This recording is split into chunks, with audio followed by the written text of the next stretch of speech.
Baseball is dead. Rest in peace. And so are the Phillies, and so are the Royals. Jesus Christ. Coming out a little aggressive strong. early. A little strong. Yeah, I was saying to Jayhay before we came on here, I've just had a lot of takes recently. And the one thing I'll say about my takes, sometimes I don't even agree with them. Sometimes I think hand up. Sometimes I just be saying shit. Sometimes I really do. And I think Jayhay absolutely nailed the assessment on why. It's because you're not paying attention to the fucking Red Sox right now. You got other shit to do. You're watching other baseball. But that's to say that I don't watch all the other games. Like I do. I have 9 goddamn TVs. I'm watching out of town. Maybe I just don't care as much. I don't know. It's not a lack of awareness. Before now, you're unclogged. Mm-hmm. Right. Well, right. It's main TV treatment flowing through. Yeah. Well, nobody cares about any sort of Red Sox take anybody's going to have right now. Who gives a shit? The Red Sox didn't bring up the Red Sox. Not in the picture. I didn't bring up the Red Sox. That's why you've moved on. I know. No, I'm saying that's why your takes. That's why you have vision elsewhere. Your court vision has widened now. It's not a lack of attention. It's the fact that it's the main TV. Like, obviously, the Red Sox have been the main TV all year, but I'm watching out of town games, and they're not getting the main TV pretty much. Like, a lot of the East Coast games are never getting the main TV. Like, I'm stuck watching a lot of A's baseball just because I support my guy. You know, I'm watching the A's broadcast, but it's like by the time the Red Sox are over, it's 10:30, and then I put on the A's. It's like, all right, maybe that was a poor decision. maybe that was maybe that wasn't conducive to being as prepared for the postseason picture content as I could have been. Maybe, I don't know, but either way, I just be firing off takes like the last couple of weeks here, and like I said, I don't even agree with all of them, but they're out there. Well, jokes aside about the Red Sox, I think it has less to do with that and more to do with what a lot of people experience during the postseason, which is an ability to zero in on 1, 2, 3, or 4 games in a night. You know what I mean? Or one at a time, as opposed to, like I know the way we watch games may have 3 or 4 or 5, or in Jared's case, like a whole wall of TVs going at the same time. So like, I get it. I get it. It's easier to get in the weeds on these games and get passionate about a particular angle or player's performance or behavior when it's the one thing you watched during a 2.5 hour period. Yeah. And just to throw this out there too, like as a broadcaster, as an analyst, I love the idea of being able to follow a team, right? Sticking with one team because the numbers, the statistical references and things like that, those just become second nature. Like, what a guy's hitting, where his ERA sits at, what the whip looks like over the last 2 weeks, blah, blah, blah, blah, blah. But it allows you to really dive in, not only to your club, but to the other team as well, because you already know what's going on with the green and gold. So now let's dive into what's going on in the Powder Blues from Kansas City. Let's dive into what's going on in Minnesota, right? Let's see what everything's going on. Let's see what the Tampa Bay Rays are. So you really get to dive in to the opponent on a different level. And I think in the postseason, it provides that right there. If your team is not in it, well, now it's like, all right, these two teams, let's lock in. So when you go on to MLB.com and you're scrolling through that team's site, you're reading up on this team, and now you're reading up on their opponent. So you've, like Jay said, you've kind of locked in on the slate per se. Yeah. Yeah, there is a thread in the Baseball is Dead Reddit page, but from like disgruntled Royals fans about my tweets. And they're like, "What? Like, why is like Jared like so angry and talking about like the Royals sucking? It's because you didn't beat the Yankees." Like, I feel like that's the easiest conclusion that you can draw. Like, I don't like the Yankees. You did not beat them, so you suck. Like, what other like? It's not personal. Like, I have nothing against. That's podcast math. Yeah, like is it really that difficult to put 2 and 2 together? Like, I want the Yankees to lose. You did not beat them, nor did I feel like you put up that much of a fight. You suck. Yeah, that's just I don't know. Do I think the Royals actually are a bad baseball team? No, I think they win. I think it's admirable that they went from 106 losses to the postseason with a very strong run differential during the year. I think that the fact that they were able to withstand 7-game losing streaks, 2 of them towards the end there, and still make the playoffs, that's great. But you had one job. It was to beat the Yankees. You didn't do it, so fuck you. Like, that's just, it is what it is. It's not personal. It's fair. And I think the Royals, I think the Royals, out of everybody in this postseason picture, are probably going to be the team who, even with as far as they've gotten, right, to the DS, even though you might think of this as coming up short because you didn't win the World Series, I think you have to look at the turnaround, and you have to look at where you've gotten yourself and the fact that you endured some skids late and got here. Yeah. I think they might be the only team who gets to this point, doesn't go any further, and is still able to look at it like a success. I think everybody else will still have a little bit of a chip and say, I feel like we could have done more. I feel like the Royals, after that kind of a turnaround, you're not happy that you just got bounced because you feel like you probably could have won this series. But at the end of it all, you're a little early. And I think you'll take that. Yeah. And I think in my position, Dallas, like, am I really that mad? No. Like, I don't know if this reference is going to hit you or not, but it's almost like I'm Rita, and I'm sending like the Royals were like the putties. Like, of course they're not going to be able to beat the Power Rangers. It's just not like I'm sending my minions to take out the Power Rangers, but like the putties suck. Like they're not, like, you don't expect the putties to overtake the Power Rangers, but depending on what's coming in the World Series, I still got Lord Zed back here, whether it's fucking Shohei Ohtani or Fernando Tatís Jr. Like, I didn't give you my best monster to send towards the Power Rangers to stop you. The Royals were the putties. Like, congrats, you beat the putties. Like, but there's still other shit back here that I can send your way to really fuck with you. And I'm just, that's why I'm not like, damn it, they beat the Royals. Like, yeah, no shit, they beat the Royals. So you think this was a matter of, again, the Yankees formality, taking advantage of having conceivably the easiest path to where they want to go? You said it, not me. I was just reminding the people that you said that. I agree with your take. Yeah, I think no. It's a very easy path to the World Series. Yes, it is. It is. And good for them. Well, look, they got exactly what the Yankees have been needing. They got the performance from Giancarlo Stanton, right? You added essentially, you factor in another bat in this lineup that you maybe hadn't factored in or wasn't necessarily accountable for a lot of the production. So Giancarlo Stanton has himself a series. Yep. You get the outing that you needed from Garrett Cole in the moment you needed it. And I mean, he would have lost if it was in any other ballpark. That's why the Yankees are moving on. Like, there was what? The Melendez was 2 homers, 2 balls that were hit. 26 out of 30 ballparks. 26 out of 30.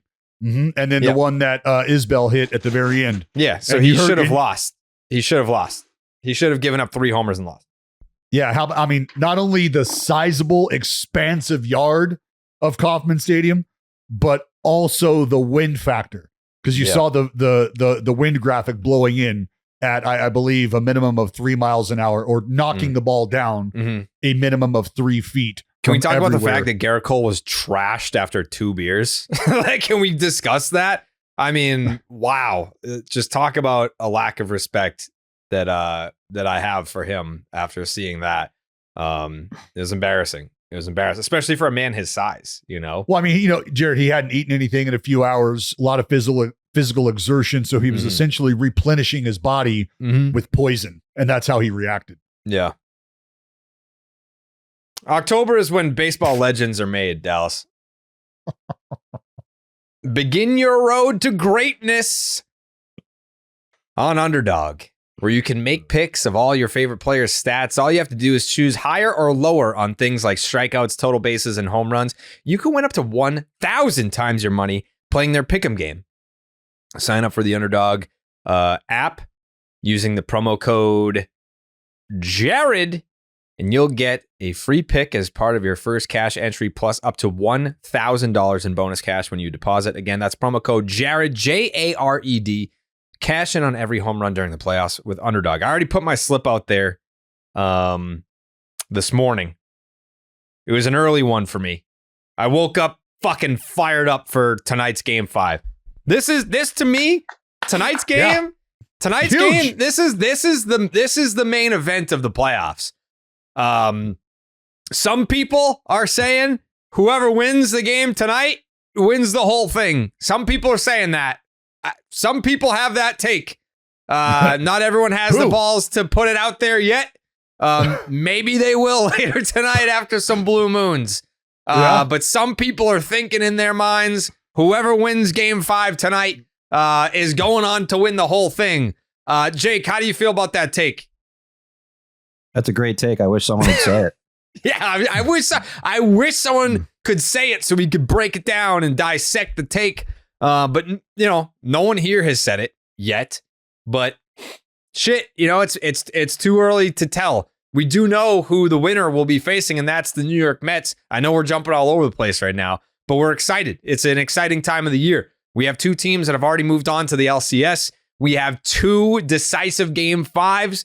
The Padres and Dodgers go tonight, Friday, and then the Gritty Tigs and the Guards, they duke it out in Cleveland, game 5 on Saturday. So a lot has been determined. A lot has yet to be determined. Not to move on from Yankees Royals real quickly, because I feel like, that's freshest in our minds, as it was, the clincher was last night. So I think the reason why I was such a hater online, it wasn't just because the Yankees won. It was because this to me was like, all right, Aaron Judge, MVP, Bobby Witt Jr., MVP runner-up. Like, let's see these boys go head-to-head. Like, let's have a dick measuring contest. And it was anything but that. Like, it just to go over some numbers real quick. Bobby Witt in this series, 192 with a 415 OPS. Aaron Judge, 154 with a 620 OPS. And it was like that OPS was salvaged by a meaningless double in game 4. If not for that double, I mean, Aaron Judge's numbers look fucking horrendous. I mean, they are horrendous for his standards. But that's what I was excited about. I was like, all right, I think I thought Yankees Orioles would have been a better matchup just based on the number of times they played each other. They're familiar with each other. Maybe there'll be some bad blood here. You got Gunnar Henderson, all the young white boys on the Orioles. And then you have the Yankees, who they've been battling out for first place in the AL East all year. Like, okay, let's ride. We didn't get that. So then it's like, all right, I can buy into Royals versus Yankees because this is Judge versus Witt. And instead it became the Bob Costas sucks. Aaron Judge can't do it in the postseason narrative continuation. And the, hey, look, Giancarlo Stanton's still alive. That was this series. That's all it was. Well, the biggest moment came last night. The biggest moment in the series, the most energetic moment in the series came last night between Volpe and Garcia. Mm-hmm. That's the biggest moment. And the fact that the series fell flat is 100% because of every reason we felt like the series was going to be something to watch. You got 0 from Aaron Judge. You got 0 from Bobby Witt. Yeah. And from there, you're sort of left looking around going, all right, well, Soto's going to do something. And it wasn't necessarily that. It was Giancarlo 3 hits in Stanton. game 1. Yeah. But as far as like big eye-popping moment or like the seesaw battles where it was Aaron Judge delivering, Bobby Witt Jr. answering. And I know we're asking a lot out of 2 guys on a team full of players, both of them. We're asking them to be the marquee matchup dudes, but that's who they are. That's what they are. But so this, I'm glad you guys brought this up. This is a perfect encapsulation of why marketing baseball, quote unquote, we'll just call it that, is much harder and maybe impossible as it relates to the NBA and the NFL. Because in both of those sports, the NFL, you can just take the quarterbacks. In the NBA, you can take the 2 marquee players on each side, or the 2 on each side, or whatever it might be. And you are guaranteed, they might not have great games, but you know what they will do? They will have the ball in their hand and they will be the center of attention the entire game. And unfortunately with baseball, this is the way it sometimes works. And this was the head-to-head example of this, where neither Judge nor Witt came through with big moments. But I was looking this morning, the vast majority of what we would call the upper crust stars of Major League Baseball that are participating in the 2024 postseason have done very little. And that's, we always talk about what a great platform the postseason is for growing the game and growing stars and stuff like that. And that's all true.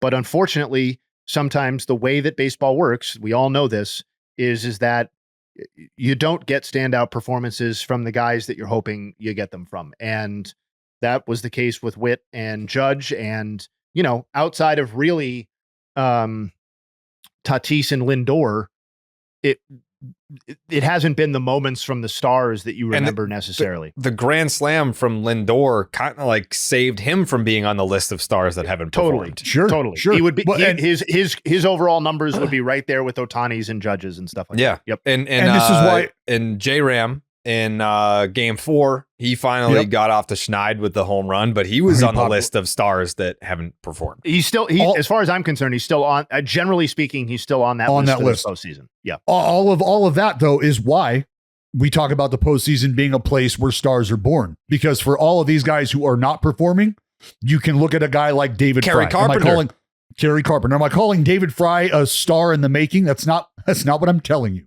but I'm telling you that's how I took it. So I'm glad you clarified.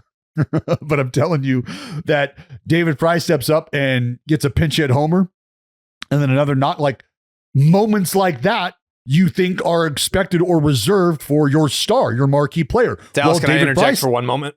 Please, what do you got? So the example I think that you're looking for, a guy that has had a big postseason that should be looked at as potentially a breakout future star who could be a star in the league.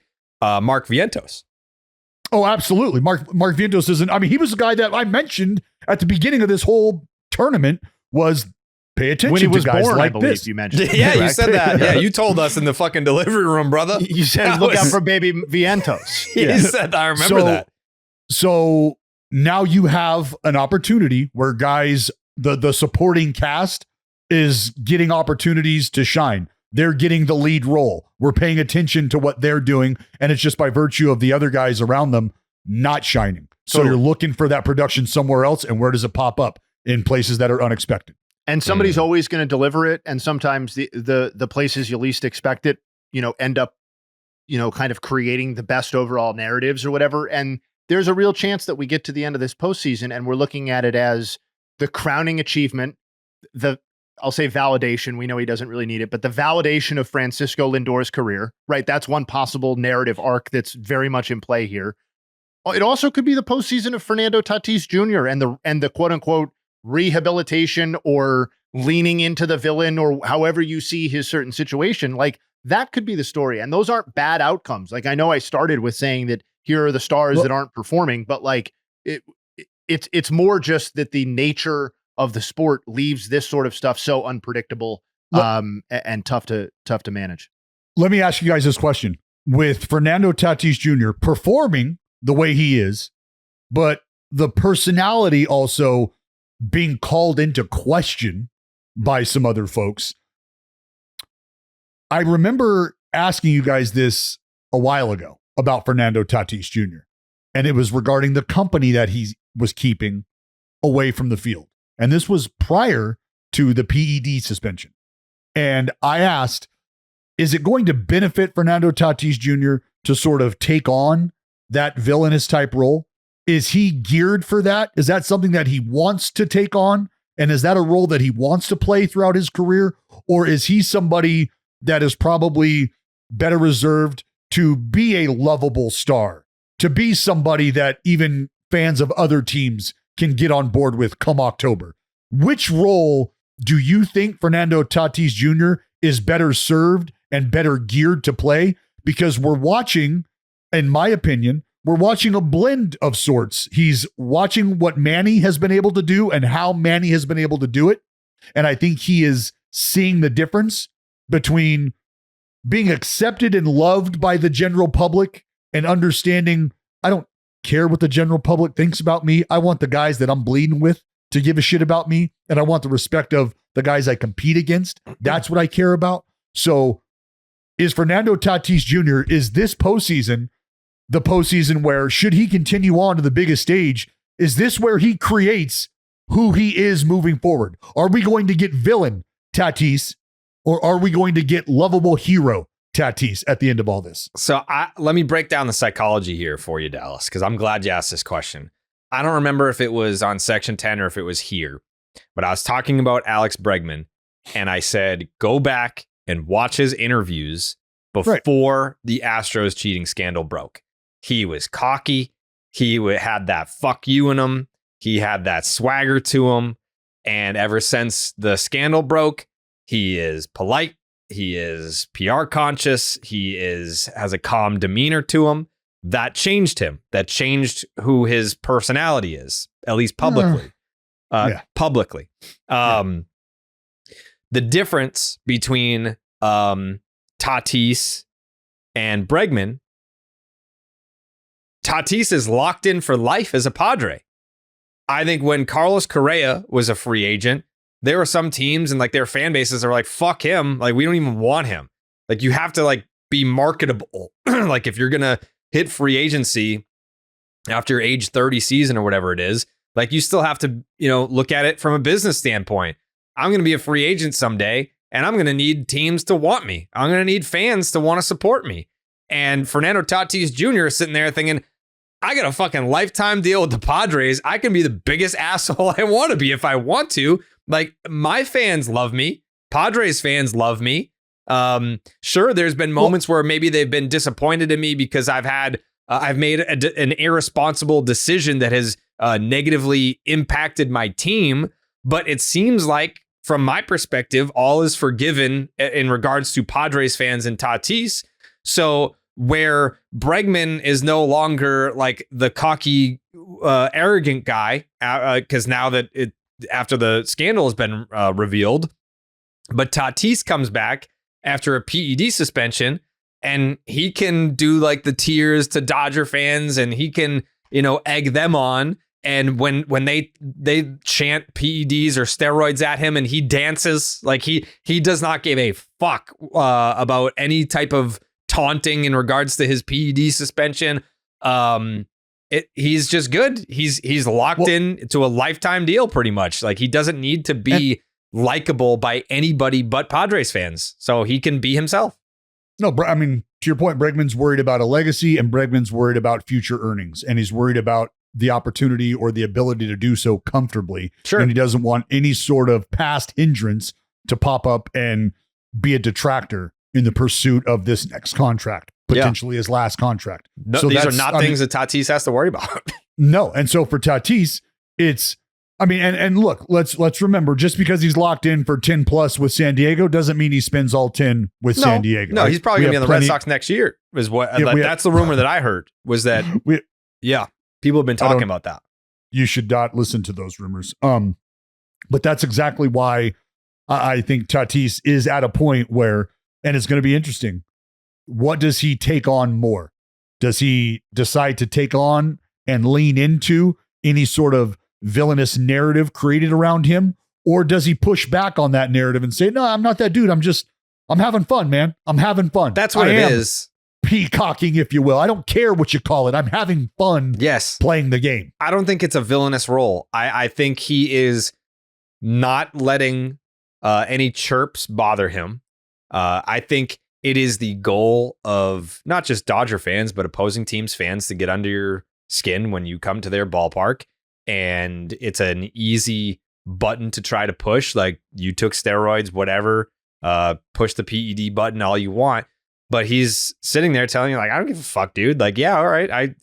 I got popped. I served my time, and now I'm back. And I'm going to hit bombs and tell you to fuck off as I'm rounding the bases. Like, you can talk your shit, but after I hit home runs, I'm going to talk my shit too. And that's the exchange. Like, I don't think that's a villainous thing. It's more just like, no, I am confident in my ability, and I will prove you wrong. That's fine.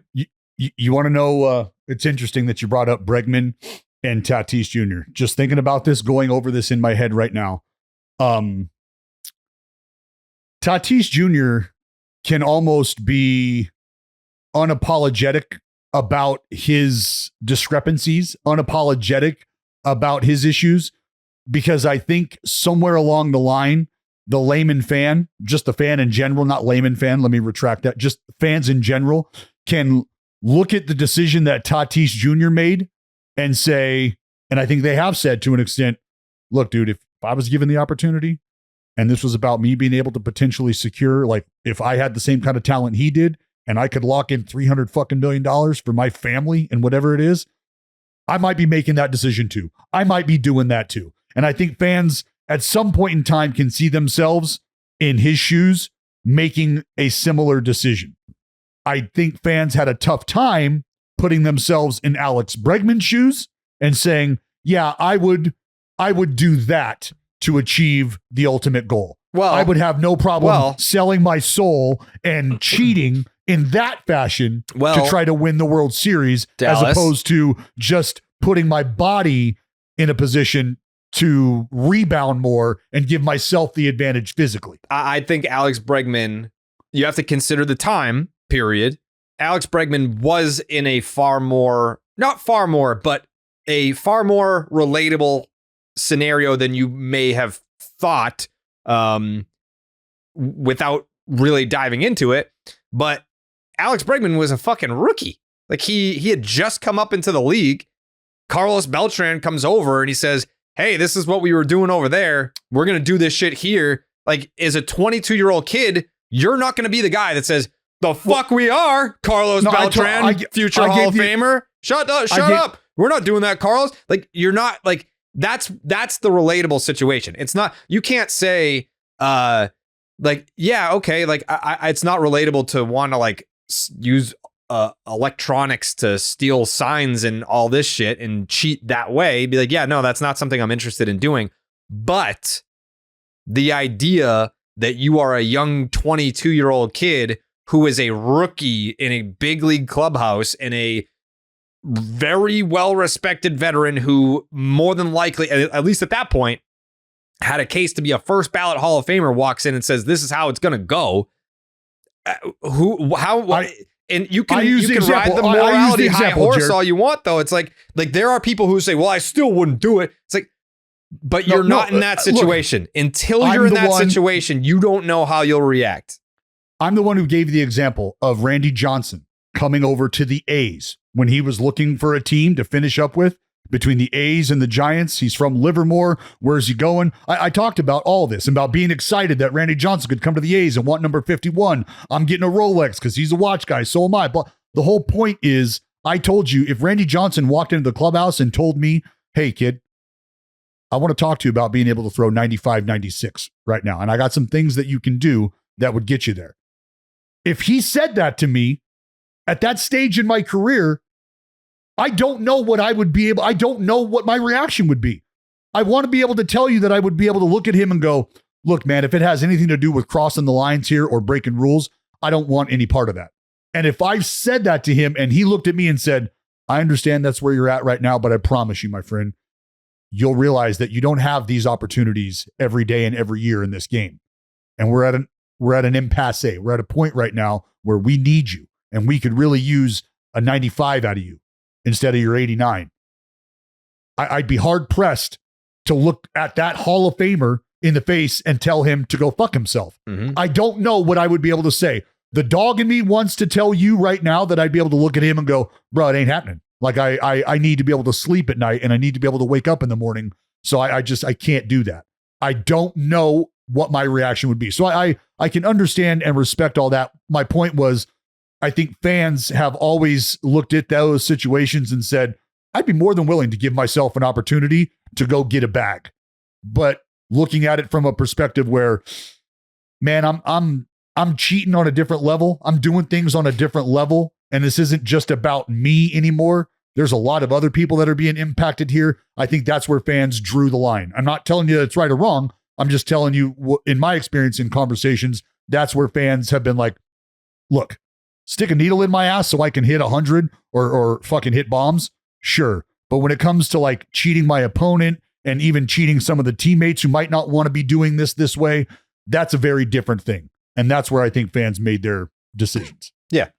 But either way, to wrap it up, I don't think Tatís is a villain. I think he is just having fun. And if you view him as a villain, then that means that he has done damage to your team. Yeah, like, he's done his job. He's done his job. Yeah. All that means is that he has had a good series against your team if you're not having fun, but he is. Just one quick note on the Bregman-Tatís comparison too, and in terms of how they're going to behave or act, or what sort of reputation they'll have moving forward. Like the key difference is that Fernando Tatís was a far more popular player than Alex Bregman was at the time of infraction, and in fact is a far more popular player than Alex Bregman was or will ever be. No disrespect to Alex Bregman, but like, just pull up the jersey sales from 2020 and 2021.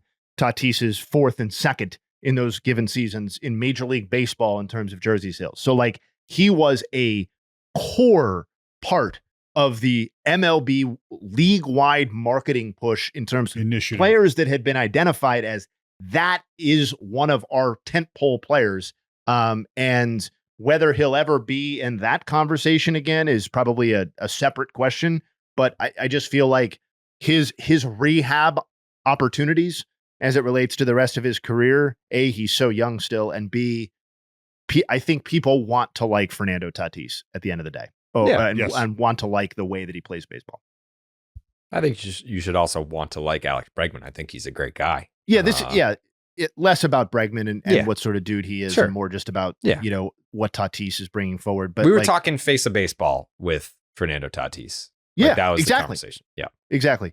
And just like, another thing that is unequivocally good is the Underdog fantasy app. Yeah. Do you have a promo code? I do. Do you have a pen? I do.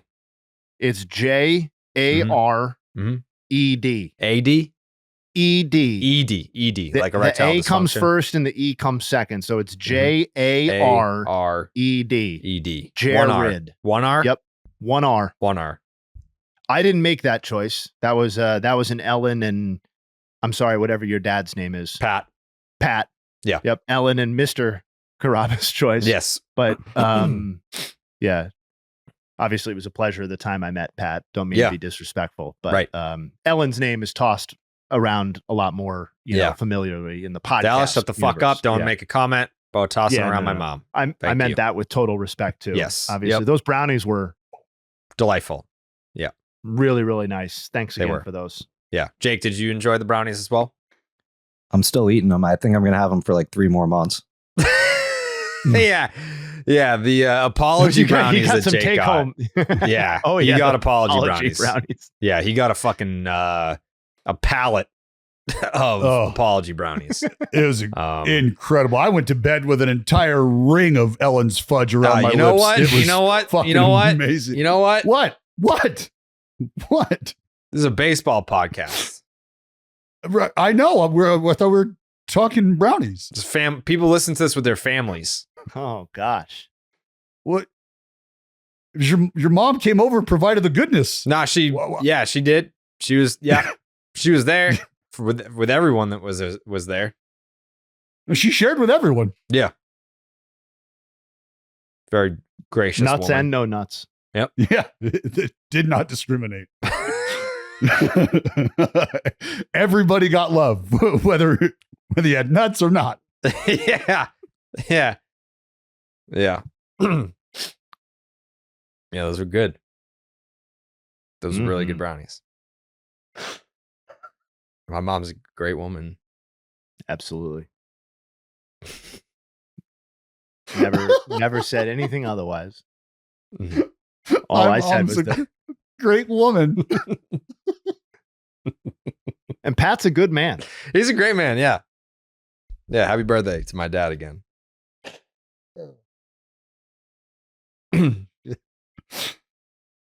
Well, we're talking about the Mets. The Mets are going to the NLCS. No, time out. What? Well, we can't talk about the fucking Yankees Royals series without mentioning the little kerfuffle, the patty cake that ended up happening at the end of it all. It was patty cake. That's why I tweeted after. I was like, I know we've had benches clearing incidents. Like last year, it was Adolis Garcia got plunked and then he got in Maldonado's face immediately. That was during the ALCS last year. But like the last time we've had like fisticuffs, like actual punches thrown, I'm pretty sure it's Pedro and Don Zimmer.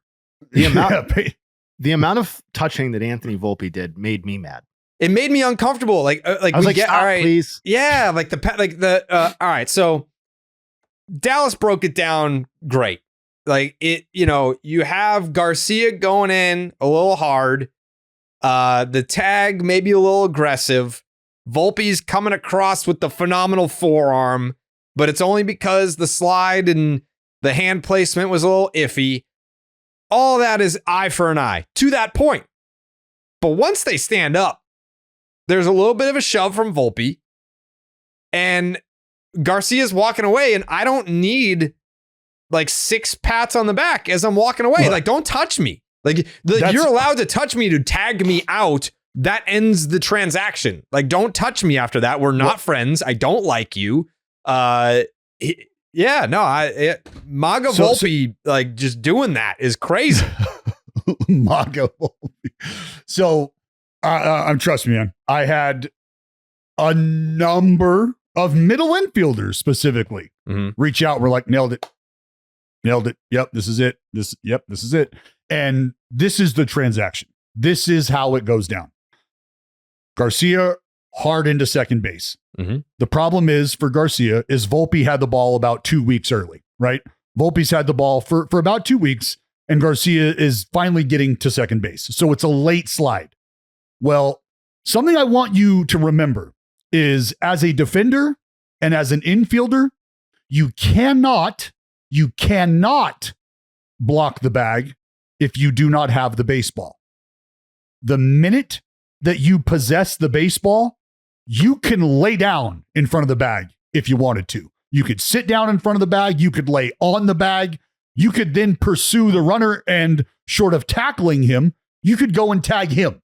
You don't have to wait for the runner to come to you. Okay. So Volpe has received the ball well before Garcia is in any position to even go into a slide. Garcia, frankly, wouldn't even have to slide. He could just peel off. That's how out he was going to be. But because it's the postseason, you play the game hard. Remember, Garcia is late to the bag because he's beat by the ball. So he doesn't have a direct path to the bag because Volpe legally has taken that away from him. Because Volpe should not wait for Garcia to get to second and give Garcia an opportunity to swim move, okey doke, and get to the bag. Volpe should go pursue that player to prevent that from happening, which is what he did. And he sees Garcia veering off because Garcia knows that the lane has been taken, because Garcia knows he's out. Garcia just veers over and he has to try to complete his part of the play, which is the slide. So he does. But on the way down, you can see his right arm, Garcia, sort of ball up a bit, brace for impact. You see his left hand, the one with the sliding mitt on it. They both come down together at the same time, and then they hit the bag only after they have made contact with the glove hand of Volpe. So what's happening in the moment is Volpe takes the lane away. Garcia has to physically adjust and start his slide late and to the side of the bag. And because Volpe is well within his right to prevent him from getting to the bag, Volpe goes out and applies the tag. And he sees the hands coming from Garcia. And that's a natural reaction for a defender. When you see hands and contact ready to be initiated, you're going to brace yourself too. And that's exactly what happened in that moment. Okay. And that's where the forearm came into play. After the fact, Garcia gets up and Volpe pats him excessively. Multiple times. Emphasis on excessively, Dallas. Absolutely. But here right here is what I want people to really understand. You want to know why Garcia didn't have an issue with it at all? Why? Not at all. Because he went in hard. Because he knew what he did. Yeah. And so everything at that moment was going to be over. It was going to be done. Even after the 5-6 pats from Volpe on the back, hey, go get him, bud. Sorry, not today. Kind of like that was clean / you're fucking done. Okay? Garcia knew that, and he was ready to take it to the house. The problem was Chisholm was also John. And so that's And where Cole. Garcia and Cole. So that's where Garcia said, you know what? I am out. That was a hard play on both ends. I'm going back to the, oh, what? Fuck me? Nah, fuck you, pal. Fuck you. So it had nothing to do. Other important Nothing to do with context. Volpe. Other important context here, Dallas. Michael Garcia took great exception to the Carlos Rodon stomping around the mound thing in Game 1. Oh, Like absolutely. He was tweeting about it. Yeah, I sent the thread, the tweets and the Instagram shit. So he was already, and that's what Jazz said was, well, he's been running his mouth on Instagram. He's been running his mouth on Twitter. So when Rodon was dancing around the first inning after punching out the side, looking like shit was real sweet for him, Michael Garcia took that tweet and was like, oh, like what was the, here, I'm going to pull it up right now. He said like celebrating too early or something like that. Yeah, his exact tweet was, don't celebrate too early. He quote tweeted the tweet from John Boy that said, oh my God, Carlos Rodon. And then Michael Garcia quote tweeted that and said, don't celebrate too early with a skull. Mm-hmm. So that was part of his outward acknowledgement of the shit talking or the perceived, back and forth that was starting to go on. So everything that led up to that play was going to be done and over with right after the slide and the tag and even the excessive pats from Volpe. Everything was still going to be fine and done until the outside chirping persisted and Garcia said, you know what? You're right. We are down. We are facing elimination. And I did just try maybe a little egregiously to break up this play at second. And I was going to be okay with all of it until these motherfuckers started chirping. Now we're going to have problems. That's how it all happened. It's that simple. Yeah. Just a lot of cringe happening on the Yankee side of things. Starting with the Rodon stomping around on the mound in the first inning. Then you have Jazz Chisholm saying they don't boo nobodies. And then in the clubhouse, they were booing him as they were spraying him with champagne. He had 1 hit in the series. And then this incident here with the back pats is just like, why are we doing that? You're inciting an altercation. You got what you signed up for there with the back pats. I look at the back pats. That's why I say if Garcia turned around and had an issue with the back pats, then it'd be easily correlated. But for me, the back pats happened and Garcia was still on his way to the dugout, which means the back pats had nothing to do. It had zero to do with why the bench is cleared. Zero to do with it. Drama in Kansas City. I mean, the fucking hot dog race had more of a violent ending than that altercation. Yeah, some are saying that your initiative to take out Coley was far more aggressive than anything we saw in the diamond. Well, I didn't put my hands on Coley's wiener. You put your buns on his wiener, or he had his wiener around your bun, or how? I'm not sure.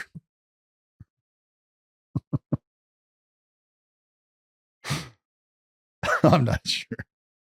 I hope that was mayonnaise on the hot dog. Yeah. Yeah, we were team mayonnaise, right? Yeah. No, relish. Yeah. Yeah. The Mets are going to the NLCS. The New York Metropolitans. Like we all predicted. Yeah, we all knew it. Yep. We were 0 for 4. 0 for 4. Yeah. Everyone picked the Phils. Phillies in the series not looking great, boys. We made Phillies fans feel uncomfortable before Game 1 by all going Phillies. Yeah, they didn't. They were like, okay, that's enough. It's a little too good. Kind of feels like that's what happened. Everything just turned up Mets, man. Which never happens, by the way. Like, I'm not used to the Mets getting all the big breaks. Can we start Phils? Like, can we start like post-mortem Phils and then get into celebratory Mets for a second? Because for me, I think that's on brand. Yeah. Yeah. I tweeted this after the series was over. I said, I am I'm shocked that the Mets won, and I'm shocked that the Phillies lost. And I know that that is saying the same thing, but it means different. Like, they're separate reactions to me. The fact that the Phillies lost, I know that they didn't have the best second half. They were the best team in baseball in the first half, basically. I felt like Dave Dombrowski really went for it in terms of his bullpen this year, which is, historically his Achilles heel is the ability or lack thereof to build a bullpen. I feel like the Phillies bullpen, you made moves to go out there and have a better bullpen, and they did.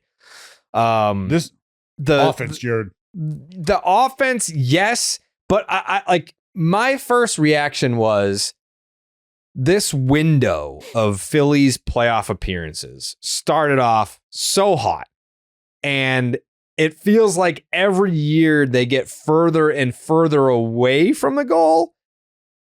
And it makes me think, like, I mean, put it this way. If the Phillies roll out next year and win the World Series, that wouldn't surprise me either. But it's more so the fact that they've now taken 3 shots at it and they get further away each time. I just don't want this window of Phillies postseason baseball to just not result in a championship. And what I mean by that is more so Bryce Harper. I don't want Bryce Harper's prime to go by without a championship. I don't want him to be the passenger to a World Series title in his later years. If he's 38 years old and just happy to be there on a World Series roster, I don't want that. Like, I want Bryce to be like that 2022 run, like he's the guy. He's in the middle of the order. He's the face of the franchise. He's the guy that's hitting the big home run to win the big game, to advance to the World Series or win it.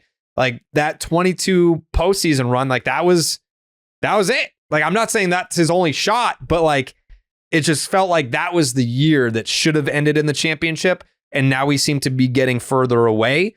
The early reports are that the Phillies are going to kind of keep their core, but everyone else is kind of on the table. So this iteration of the Phillies seems to, like, that was it. Like this year was their last crack at it. You're still going to have a lot of recognizable names and faces from the runs of 22 and on, but it's going to look different. It's going to look different. And I saw on John Heyman's stream, he was kind of like casually including the Phillies as a potential suitor for Juan Soto this offseason.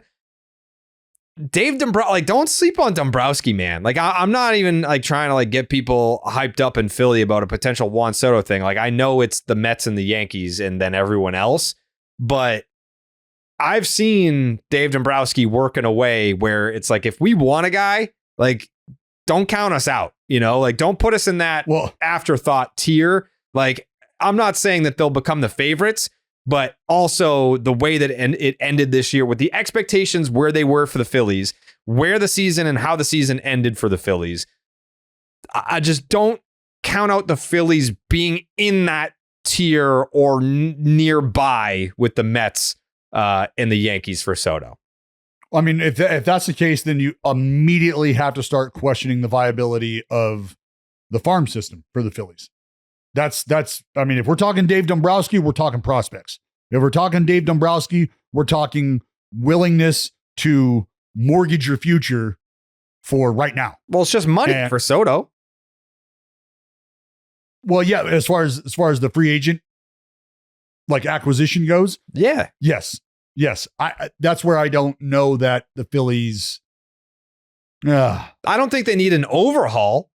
Like, this is no. I mean, that's because if you look at their group, like, you've got Bryce Harper, you've got Alec Boehm, you've got Bryson Stott, you've got Real Muto. Like, you've got guys there that Trey Turner. You've got guys there that that are going to be a part of your lineup. You got almost half of your lineup spoken for, and their fucking rotation too. It's like, these are guys that when you start the postseason, you're like, fuck it, like, give me that rotation. But like, this is all about what happened this postseason. That's why I said the offense, because outside of Castellanos and Bryce Harper, you had nothing from nobody Yeah. Nothing from nobody. It's not like there was a couple guys who got a few knocks and then no, there's only one other person. Schwarber had the leadoff homer. That was it. That's it.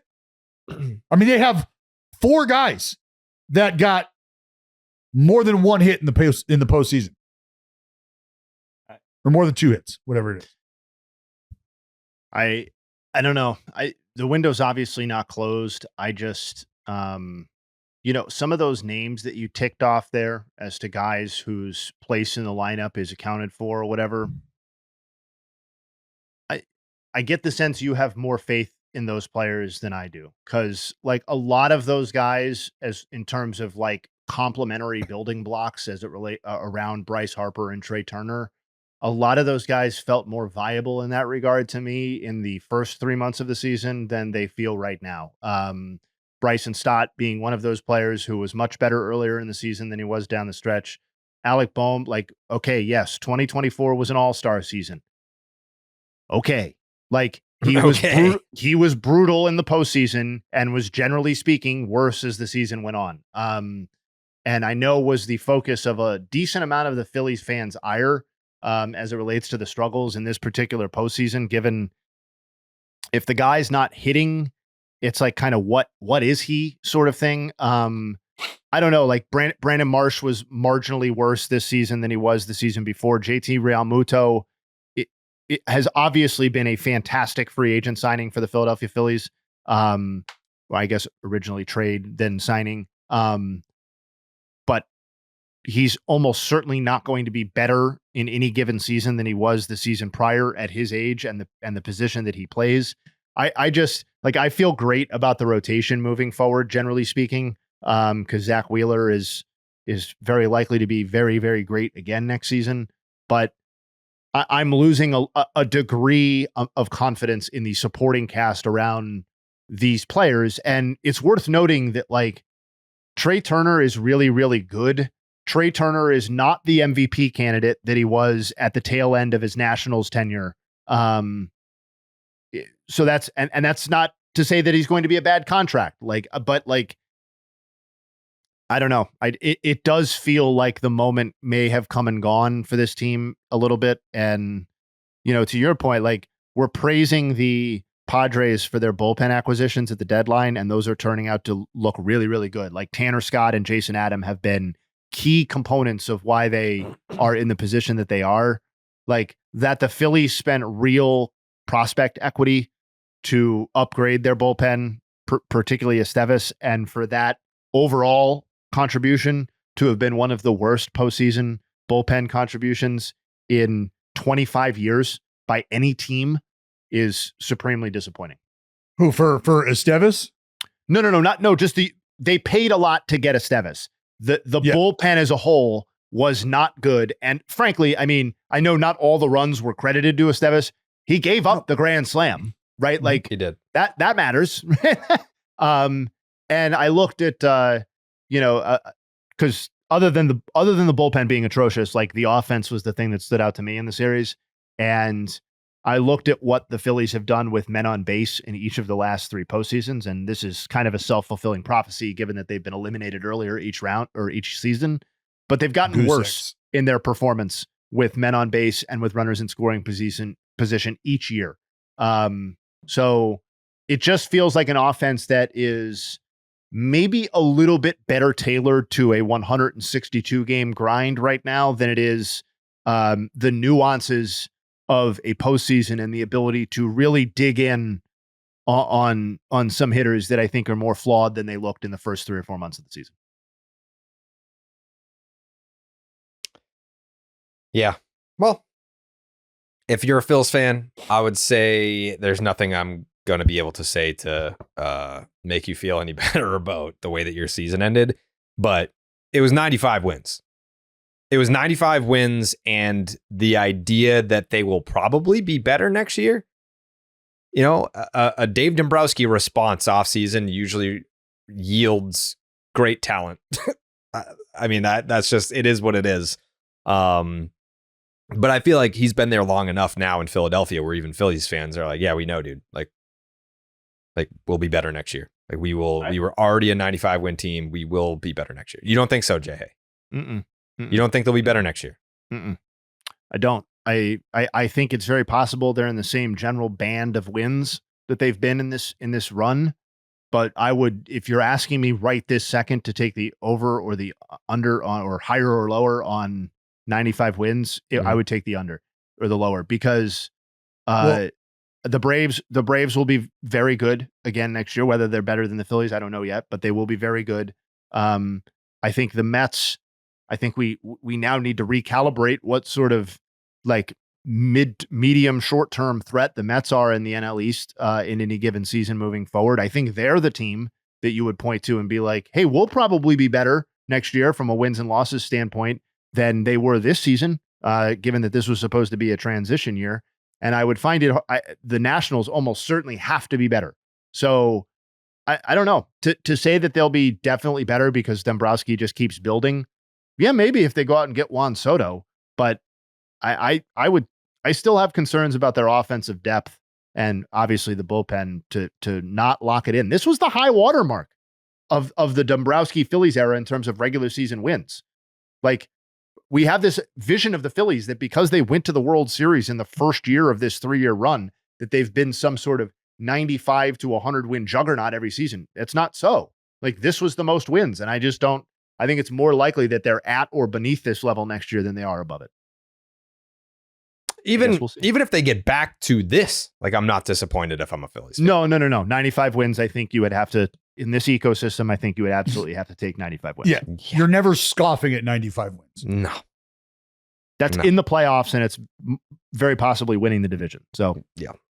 And let's remember, the first half that you got out of one of your starters in Ranger Suarez, I mean, dude had a career year. He did. The Mets. The Mets are going back to the NLCS for the first time since 2015, a year in which they reached the World Series and pretty much won that World Series, just didn't get the ring to show for it. I mean, they led in whatever percentage it was. It was something like 90% of the innings played. They had a lead, but they lost in 5 somehow. The New York Mets are firing on all cylinders. They're getting contributions. Like, it's not like, I understand that the grand slam from Lindor is the signature moment from that series. You look back on that division series and say, that was what sent us to the NLCS. But you got to win 3 to advance, and they got contributions across the board.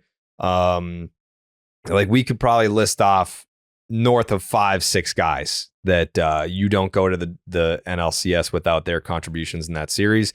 That's what makes a good team, ultimately, is that you're not depending on one guy to just go off like the Royals. Like, if you're just depending on Bobby Witt Jr. to go guns blazing against the Yankees and carry you to the ALCS, and look what happens when you don't get anything from that guy. You win one game and it's season over. The Mets can beat you in many ways. The way that they've deployed Edwin Diaz this postseason, being able to use him in the 7th and the 8th for more than 3 outs, just attacking the biggest threat part of the most threatening part of the lineup.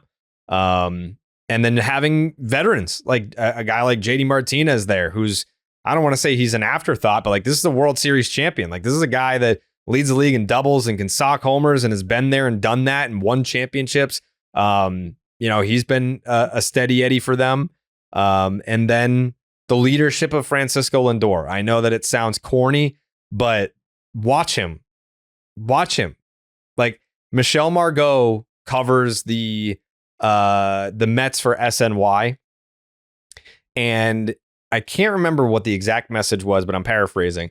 Like, Francisco Lindor has something like stitched in his batting gloves where it's something like, just like, be consistent. And like, that's his like core message to himself. And this dude hit a grand slam knowing that he's pretty much sending his team to the NLCS when no one thought that they would even make the postseason. And he doesn't smile. He just rounds the bases like it's a spring training. I'm telling you, it's unfinished business, Jared. It's unfinished business. Well, he's being consistent. He's like, man, he knows he's that. I call them lighthouses. He knows he's the lighthouse in that clubhouse. When they're looking for direction and they're looking for guidance, they need to know what direction to take this ship. Who do they look towards? They look towards Francisco Lindor, right? We talk about this in sport and specifically at the quarterback position because of what the quarterback means to the team. The quarterback is essentially the heartbeat, especially of the offense, right? It goes without saying. So when your quarterback is consistently missing targets, not able to make the correct progressional reads, not able to make adjustments at the line, and the body language shows that, well, the other team picks up on the body language of the leader and they're ready to go for the throat. And your teammates can start to see you and your indecisiveness and your anxiety, and they start to realize that you have no fucking idea what you're doing. And now that starts to permeate throughout the room. What do you have, though, if you have somebody who is unwavering? What do you have if you have somebody that every time you look at this dude, not only is he locked in on what he should be doing, you then step back and realize what you should be doing because you're watching him. And now you really start to taste what the moment's all about. And it's got everything to do with Lindor's presence and his poise and the fact that in the moment of the biggest swing, because we've seen this season the two biggest swings of Lindor's career, and we've watched his reaction on both of them, and he has been mute. And when you have a Hall of Famer like Chipper Jones, who decides to tweet out and say, not only do I want to congratulate the Mets on moving forward, I want to congratulate Francisco Lindor and highlight how much I appreciate he has done this with the level of class that he has done it with. And you can take the Jose Bautista bat flip heard round the world of international seismic magnitude and be in love with that for all of the right reasons, because it was a country's emotion behind that bat flip. And then I think you can take what Lindor has done and watched it play out, understanding where this team has come from, what he has meant for their ride, and really appreciate the Lindor Mamba mentality that says, we ain't done yet. We ain't done yet. And how do we see that start to permeate throughout the clubhouse? What did Edwin Diaz do? What did Edwin Diaz do when they started to rush the field? What did he do? You see him with his hands. No. Calmed him down. Let's be excited. This is cool. We're not fucking dogpiling right here. Not here. Not now. Probably not trying to get hurt. Yes, Jayhay. I was going to add that. I would also like to be available for the next round of the postseason, which is what he's trying to do. But I think it's overall, it's just we're on the right path, but we don't need to get too excited right now. And that's Lindor's leadership saying, we don't need to get too high. We have every reason to, but let's just stay the course. Let's stay consistent. How would you guys feel about a Subway Series? Yeah, I would love it. I would love it. I'm in. Look, you're asking a dude who grew up with the Bay Bridge series. So yeah, I know what that does for the neighborhood. I know what that does for the area. I know what that does for the fan bases, because it gives the fan bases an opportunity to hate each other unapologetically. And then it also gives them an opportunity to just sort of come together and celebrate the region and the success that these teams have had. But when you're talking about two New York clubs, that portion of the celebration is going to wait until after. This has nothing to do with 2000. This would be the perfect version of the best kind of Subway Series that you could have, because you would have the upstart Miracle Mets, who even their own fans are on a we have nothing to lose sort of kick at this point, right? And you would have the anxiety-ridden Goliath, heavily favored in the context of baseball, New York Yankees, with also the specter of the whole Juan Soto thing looming over, like, well, is he just going to go to the Mets after this or whatever? Yeah. And the anxiety around that. But you would have the little Mets, quote unquote, and the big bad Yankees. And I just think it would be, and obviously the on paper matchup would be much closer than that characterization could ever draw. I think we all know that, but like, I would be all in on that, both for being regionally accessible, if we wanted to do something with it, but also I think the the narrative power of those two things would take Jared's comment about Game 5 of the NLDS being the high point of the postseason and throw it directly in the garbage. Yeah, if that's we got fair. The Subway Series. That's fair. Yeah. So I could get behind a little Subway Series. I already have the Yankees in the World Series. There's no team once the Astros and the Orioles were eliminated, there was no team that was going to stop them from getting there. I'm sorry, Jayhay. It's just not a thing. I'm unclear. Hold on. Now I feel compelled to ask, why are the Orioles, or why were the Orioles better equipped to eliminate the Yankees, the team that they could not handle for a 162 game sample in the division, and were diminished in all the ways that we outlined before, and were worse, basically wire to wire, than the Cleveland Guardians in the 2024 regular season? Why were they a better option than the Guardians? Potentially, Guardians play in the dinkiest division in baseball. A lot of postseason teams out of that dinky old division this year. Yeah, it's a flawed system. Told you. Told you so. We're still working out the kinks on that. But the Orioles were 8-5 against the Yankees head to head. That's the only stat that matters. I see. Yeah, I don't care how the Orioles played against, because the Orioles look like a bunch of kind of a limp noodle team by the end of the year. And they can't win a playoff I certainly game. wasn't afraid of them. And then they, kind of washed out by, I think they scored 1 run, 2 games against this Royals team that got spanked around by the Yankees at the end of it all, 3 out of 4. Well, they couldn't get their dicks hard. Not a good sign for the Orioles. The Orioles couldn't get their dicks hard against the Royals, but I feel like they would have played up to the Yankees. I think they're young men. Yeah, they're young men. I know. They are supposed to be. This discriminates against nobody, Jayhay. No, it certainly doesn't. But if that's a team-wide issue for a bunch of young men in what should be the primes of their careers, then I think the Orioles have a much more pressing existential crisis than we even thought entering this offseason. It's a blood flow issue. I mean, check the water.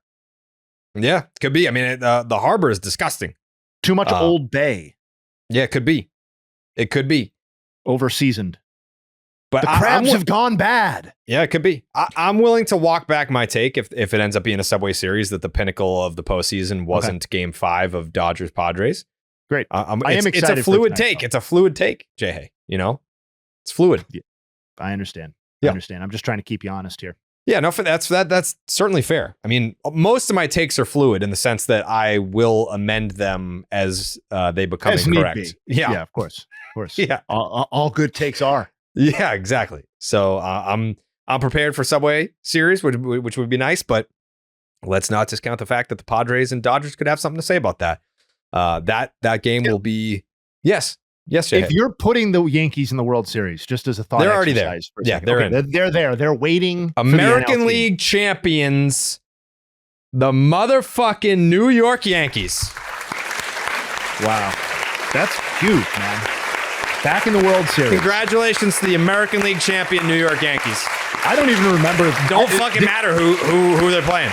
I don't even remember the ALCS. That's how fast life moves these days. Yeah, it does not matter. It does not matter. You could put any team remaining in that ALCS. The Yankees are getting there. Yep. So they're in the World Series. Yep. Guaranteed. Okay. So of the 3 remaining NL I will teams, even put a Bob guarantee. A Bob guarantee. Wow. New York Yankees, American League champions. Oh, boy. I'm going to take, you know what? When we get to the prediction pod for the LCS, Jake, mark me down. Yankees in 4. Wow, he's pre-committing. He's buying in at Yankees in 4. Yeah. Okay. I like it. Yep. So anyway, the question I was going to ask, there are 3 options on the NL side that could advance to play the Yankees at this point: the Dodgers, the Padres, and the Mets. I'm gonna double down on the criticism of your Game 5 take and say that any of those possible World Series matchups present an unbelievable head-to-head and on-field and narrative component to it. You would have the Juan Soto Bowl if it was Padres Yankees. You'd have everything we talked about in the Subway Series. And then if it was Yankees Dodgers, you would have just the 2 biggest franchises in the sport that most people have been begging to play in the World Series for the better part of a decade. Padres Dodgers it's going to look like small potatoes in the end, is my point. I don't We're going to know. be like, what a cute series that was. I don't know about that, Justin. Well, my take's fluid too. I may even amend it right now and say it's been a great series, but Yeah. we'll remember the World Series Yeah. when it's When Tigers, it's all said and done. when it's Guardians, Padres. Counter question. How often do we ever remember the division series? It's happening right now, so we're locked in and we're into it. Sure. Absolutely. But years removed from them, how often do we, unless your team is in it, how often do you remember a division series? Like I remember Rangers, Blue Jays in 2016 or 15 for the Jose Bautista walk-off homer. Or not, he wasn't even a walk-off. It was like the 7th or 8th inning. I would say I remember a lot of division series when you say, hey, do you remember this division series? But to ask me, like, in a given year, like, what was the DS matchup that you remember most from 2007? I'm probably not going to come up with a great answer. Oh, off the top of yes, my head. you would. Yes, you would. That was the Midges, Indians, Oh, that's Yankees. bad example. Game. Terrible example. Yeah, Terrible yeah. example. 2007 ALDS, That's like one of the, baby. that is one of the examples of the ones is that I the remember game, where yeah. I was when it happened. Yeah. The Midges. Jabba That still was so awesome. haunted by the Midges. Yeah. Out of baseball now, Jabba. He is, yeah, but he's still around. Yeah, I hope. I mean, I haven't heard about him Yeah, I passing hope. on. Yeah, no, he's still around. No. Jake, book Jabba Chamberlain. I'd Let's get do him it. on the podcast right fucking now. I'd call his motherfucking ass. I get his number. I was just talking about him the other day. Yeah. Yeah, we'll get Jabba on. Maybe Do you to think Jabba needs to have a job? That's what Ali asked me. He made $10 million in his career. Can you just ride out on 10 mil? Yeah. If you're smart, yeah. I mean, Yeah. look at Dallas. can't He's a live like fucking loser. He made like 6-7 million in his career, and he's got his own house. He's not. Dallas has many jobs. Yeah, but like it's the A's. Like he probably makes what, 75K doing that job. It's filed as filed as charitable work Yeah. on the year-end tax return. Like the Yeah. fact that Dallas has not shown up later in life with like a GoFundMe, like, oh, remember me? I threw the perfect game. Like I'm falling on hard times, I mean, guys. but- Like we haven't seen that. We haven't yeah, seen that. let's- First of all, let's as a be friend of little Dallas's, self-reflective about as- why we haven't seen that because Right. we are because we elevate him. But if let's just say he stayed at ESPN a little bit too long, and we ended up moving in a different direction for the podcast, and then ultimately he was just the A's broadcaster. I mean, we wouldn't let that happen to Dallas. No. No, we would have brought him into the fold, kind of maybe as like a secondary contributor, right? Like a special guest, some would Yeah. say. Yeah, it's Yeah. nice that Dallas is the guy that we latched on with, though, because Dallas might seem extremely volatile Yeah. in like a normal person course of things, but Mhm. as it relates to ball players, Yeah. very not volatile. Oh, no. Exactly the type of ball player that you'd want to do a podcast with 3 times a week. In because he shows comparison up to, and he punches yes. in. You know, He's locked in. Some of these other guys are just like total flakes. Like imagine Right. if Brian Wilson had ended up being Oh, the guy that we centered on. love him, but I mean, love Brian Wilson. fuck, man. Laugh out loud funny, but that you want to obviously- talk about consistency or the lack thereof. We would have just Also- stopped hearing from Brian. I'll see Weeze Yeah. today. One podcast. I'll let him know. Tell him what's up. Tell him love to get the digital show back together. I will. And yeah. Jared, I prefer recurring guest. Yes. Dallas Braden, first name, last name, recurring guest. First name, last name, recurring guest. Is this like a Oh, man that like is always on the podcast? Is he like a guy to you? He's there every time. Yeah. Yeah. He's there a lot, no doubt. He's a habitual clock punch in Dallas, you know. Shout out legal loopholes. Yeah. Mm-hmm. So this Guards Tigers series, it is the sign up to get beat by the Yankees in the ALCS Bowl, and it's been great baseball though. I know you're shaking your head, Jayhay, but at the end of the day, I'm right, you're wrong. I know that you're like a numbers guy. Run those fucking numbers. There's a 0% chance that either team is going to beat the Yankees. I've seen Yankees Guardians in the postseason before. It doesn't always play out the way you think. Lately, it pretty much plays out the way you think. But yeah, I was gonna say, like, when's the last time? Well, when I was a child. Yeah. Never let go of your dreams. Yeah. No, I'm rooting for you. Like, I want the Guards to do wonder. it. No, I'm no, starting no, to wonder whether the take is overtaking your your support of me. No. I'm supporting you. I'm supporting whoever is in the ALCS against the Yankees. I want them to win. You don't find them capable. Yeah, there's a 0% chance. Right now, the pitching chaos for AJ Hinch has been the turning point. The fact that it has not been chaotic and that there has been an orchestrated sense of purpose behind what these guys on the mound have been able to do. And I think if you look at some of the comments made, with Herder having maybe a little bit of an idea of how things are going to go, and Kiter like not really knowing how things are going to go, like it's almost like you can see AJ Hinch, at night making phone calls like, all right, hey, this is what you're going to do. This is between you and I. All right. Don't tell your fucking wife. Don't tell anybody. Because I need you to just be in this mindset and ready to go in these moments. Sound good? Because I'm going to tell you what I'm going to tell the other guys. And I'm going to tell them to keep their mouth shut too. So you guys are all going to know what's going on, but don't fucking tell anybody. All right? Don't tell anybody. And it's seemingly been able to work for AJ. And I think, what do you got, Jay? No, I was just going to, you're right. I mean, they've thrown easily the most innings pitched of any bullpen in the postseason, and they have a 2.65 ERA while doing so. Like that. And if this told Tigers fans that's what's up, then they'd probably feel pretty good about their chances.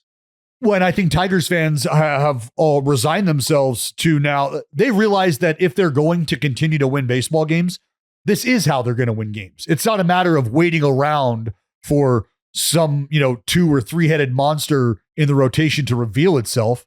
There's nobody else coming outside of the guys that you have here right now. And you've seen performances from multiple guys with length be able to serve the purpose that AJ's looking to fulfill.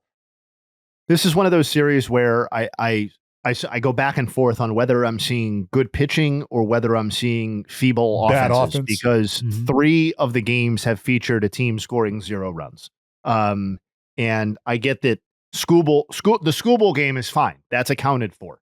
But I think both of these teams are making the pitching look better than it might otherwise be. But to your point about whether the strategy is playing out, I think it absolutely is for the Tigers. And now they go into I think you tell the Tigers at the beginning, you split the first 4, and then you have the specter of Skubal lurking in game 5. I think that's a winning scenario for the Tigers. I think I don't know what the odds say, but I would imagine that they'll be considered favorites going into game 5 with Skubal on the mound. Jay, but specific. Yeah, go ahead. Because I want to say something about last night. I love you. Your offense is on the back of a fucking milk carton. Yeah, it's point not good. Blank period into the bottom line. So when you talk about is this more about good pitching or is this more about bad offense? I would have to say right now, especially when we're talking about 20 innings, 18 plus innings for the Guards, 0 runs scored in the postseason. That's a combination of an absolutely shitty offense in the moment, but also, as I said, a tip of the cap to the guys in that Tiger bullpen, because in the most pivotal time of the year, you have figured out how to operate in this fashion. You've been doing it for the majority of the season. It's nothing new to you. And all that needed to be answered was, can you continue to do this in the postseason? That was the question, because you're here for this reason, because you've been able to manipulate, you've been able to match up, and you've been able to come out on top more times than not with this chaotic approach to the mound. It has paid off. So Tigers fans expect this. Tigers players expect this and anticipate this. And that is the biggest difference between players being able to handle role changes like this, is being ready for it. Because if this is something that is really trial by fire and something that is born out of necessity at this stage in the season, you're going to catch a lot of folks by surprise. But if this is something they're used to, they're sort of looking at this going, oh, we were born for this. We were born in this fire. Cleveland has the worst offense of the 8 teams that have participated in the division series by WOBA, 262. And in fact, the AL Central showing out, they actually have the 3 worst offenses in the division series so far by WOBA. So Detroit's has not been much better. But yeah, Cleveland. I have them at 261, Jayhay. I'm just looking at Fangraphs right now in the division series, brother. I got division Where series are you pulled looking? True Media, where I always look. Wow. I got them at 261 weighted on base average. I got the Royals at 263. I got the Tigers at 268. I have those numbers the same. So maybe there's a rounding thing going on with the information. Maybe. Because they are listed at 4 games. So it has, in theory, been updated. It's been updated. Yep. The Mets at a 355 WOBA, though. 357. What's going on? What is going on with these numbers? I don't know. I know who I trust. These sabermetrician. I know who I metrics. trust. It's True Media. If it's media, it's True Media. That's right. You know who I trust? The Underdog Fantasy app? Underdog with the promo code Jared and up to $1,000 in bonus cash money dollars. Sign up. Seriously, come on. We're posting a pic on BID every day. You should follow along. We I believe we're like dangerously close to bringing back the BID parlay. Yes, dangerously. That's coming. Dangerously close. We just acquired the technology to be able to do that on the app, so it's very close. So that's coming. I also put out my picks this morning on my Twitter and Instagram, and yeah, I don't know. I've been hot though. I'm not like trying to brag or anything, but like I got like over like $2,500 in my account right now. Wow. What did you start with? Like 26, 2,700? Smoking that Underdog pack right now. You know what I'm saying? Yeah, just keep those picks coming for the people. I mean, I give the people my picks that I feel the best about for sure, but I just be throwing picks out there. Like I don't give them like this doesn't make sense, but I feel it in my soul picks. And honestly, those picks do, I don't want to say better, but like they do well. But I'm just like, I don't know why I like this, but I'm doing it and they do it. So we're going to have Christmas presents on Underdog this year. Sounds like. Hell yeah. God bless. Happy birthday, Jesus, by the way. Fucking guy, just a couple months early. Yep. Hell yeah, Never brother. hurts to give a shout out, though. Oh, yeah. The 2 best Is JCs. Is Jesus the only guy to throw a surprise party like on the world? Hey, I'm gone. Not here. Woohoo. Maybe. There was that Always Sunny episode where they tried to fake their own deaths and then watch how people would react. That's a funny one if you haven't seen it. I love that. God, what that could go so wrong if you were like it did go wrong for them. It did go wrong. I mean, like think about doing that like a gag or a prank. People right? have done that. There are news stories about people faking their own deaths to get out of the crimes or to get out of their marriages or out of their affairs that they've been committing. Yeah. I saw someone like fake their death to like prove a lesson to his own family. Like, you guys need to get along better. Like his family, was desperate, fractured, and everyone was fighting, and his death brought them back together. And then he showed up at the funeral and was like, see? And they were like, Fuck you, dude. Lesson learned. Yeah, now we've all But, united in hating you. Yeah, but could you imagine if you were that dude and you're back like in the production truck watching the fucking funeral unfold and everybody's just cheers and like, about fucking time, huh? Huh? The fucking guy, we knew it. What we an knew anchor that guy was on me. Yeah. Right? Now That we go, would squad. suck. Now we That would suck. That'd be tough. You That couldn't would be come back tough. from that. You would just have to stay disappeared. Yeah, you just kind of gotta. Yeah, you're Just bow now out. you Yeah. you live in Idaho now. Yeah. Yeah. It turns out the lesson learned was that their lives are better off without you. Yeah. Ouch. Just kidding. Just kidding. That's not obviously true for any of our listeners. Stay No. with us. Yeah. We love you guys. Yeah. Any other thoughts on the division series? I have a thought on tonight. I'm the Mullins guy tonight. Go ahead. I think I picked the Dodgers in the series, Go ahead. but I think given the way that the Padres bullpen has lined up now, you have to feel really good about their chances, particularly if they can secure a lead. Like it's Darvish, Yamamoto, which has sex appeal, but Estrada, Adam, Scott, and Suarez are all rested and available, and I believe Estrada was the only one who was even used in the previous game. So that to me is like a huge X factor for the Padres. If like 4 to 5 innings can be more or less cut off of the back end of the game, and you get absolutely the best that Darvish has to offer, as opposed to trying to overextend him. That's why I feel like, I'm personally going against my overall series pick and picking the Padres to win tonight based off of that alone. It's feels like it's a a race huge- to the huge bullpen. thing. It's a race to the bullpen, and it can Well, be but viewed one of those differently. is rested and not, right? Well, then that's why I said it could be viewed differently, because one team is racing to get into the other team's bullpen, and one team is racing to basically deploy their bullpen. Let's get to a lead and then open the fucking gate, because we know what happens after that. It's 0 after 0 after 0 that comes trotting in. So if we can get to those guys earlier rather than later with a lead, we're excited about that. I think if you're the San Diego Padres, you would love to get into that bullpen of the Dodgers as soon as possible. And that's the difference in the races. I'm trying to find our picks here. I mean, I think I know what everybody picked. You Yeah. do? We all had, well, is it Jay? You, well, all three here of they us are. had I Dodgers. got him. Okay. So I have a chance to be correct.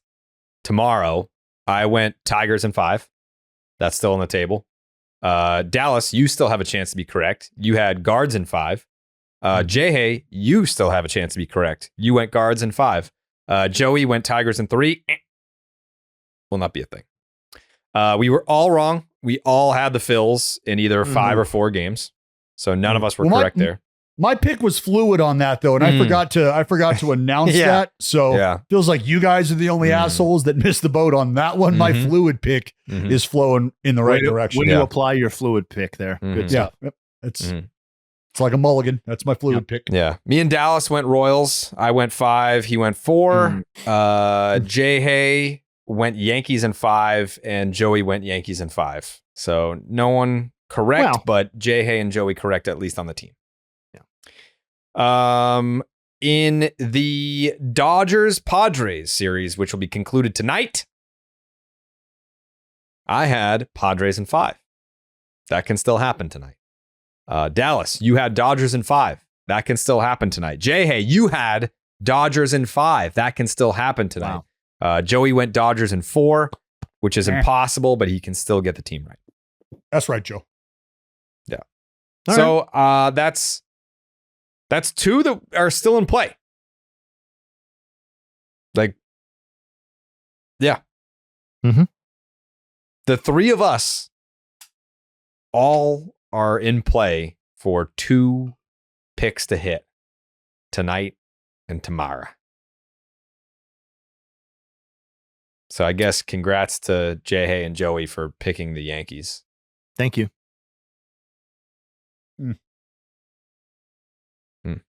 It's too bad you hadn't landed on that, manifest destiny to the World Series take before picking the Royals. Yeah. Hey, Dallas, you know who my favorite character is in the show Doug? Is it Skeeter? No, it's Chalky Studebaker. It's not Patty Mayonnaise? No. Okay. Chalky, huh? You like Yeah. Chalky?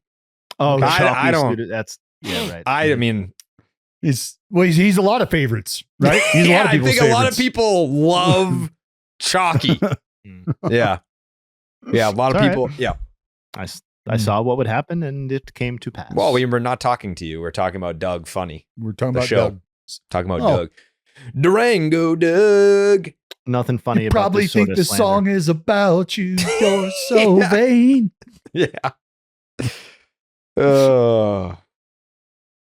Yeah. That's all right. That's all right. Yeah. It's fine. The Twins. That song was are- rumored to be about Warren Beatty, I believe. Who the fuck is that? Yeah. Dick Tracy guy. Come on. Whatever. Just a little You're So Vain trivia. Thank you. Thanks. Thank you.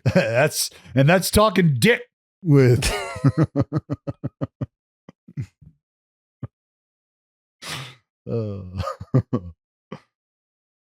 Mhm. What are you doing? Looking up Warren Beatty. Yeah. Got it?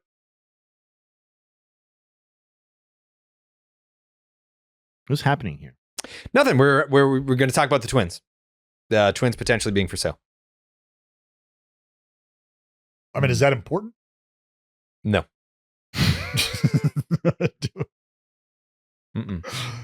I don't know where we're at in this process. I don't. Seems like it's like so early that people are denying it. Like, why would we do that? Anyways, are you interested? Are you saying that because you're interested? Yeah. Just ask. We Did you have bring it up? not. Do you have a number? Have not even thought about moving on from this. Like roughly, what's your starting Sorry, did point? you say 4 And- billion? Yeah. Yeah, we're not even considering it. We'll start at 2.5 if you're Yeah. interested, but not Anyways, even I just thinking put about my it, house really. up for sale. Can't wait to get the fuck out of Minnesota. But yeah. No, I am applying for dual citizenship. Actually, that's funny you ask. Yeah. Yeah, nothing. Come on. Yeah, that's we'll wait for more information on that. I am kind of pissed about the backyard baseball thing. It was re-released on Wednesday, and I'm being told that it's only available on PC. Is that right? Is Connor back there? Jake? No Connor today. No But Connor you're today? right, All right. It's only on Windows. Only on Only on Windows, you say? Windows? What the fuck? They still sell like, and I'm being totally honest right now. Is Windows still a thing? Like an operating? Is that still a operating system? Like when did what's the newest fucking Windows? Like Windows 95 is the last version of Windows I've ever. That we will march into the heart of Canada, and we will. Oh, what's wrong with this thing? It's fucking Windows 98. Get Bill Gates in here. You told us Windows 98 would be faster and more efficient with better access to the internet. It is faster, over 5 million. All right, men, get lots of rest and prepare to... Fucking Windows? Are you serious? It's crazy. Well, you got to play this shit by candlelight? What are we doing? Yeah. You know what that's from, Jayhay? I mean, it sounded like South Park. South It Park, was the the South movie. Park movie. Yeah. Yeah. Mhm. I've seen it. I've seen that movie thousands of times. Oh God. Fucking Windows 98. In bed with the devil. Just Yeah. incredible content.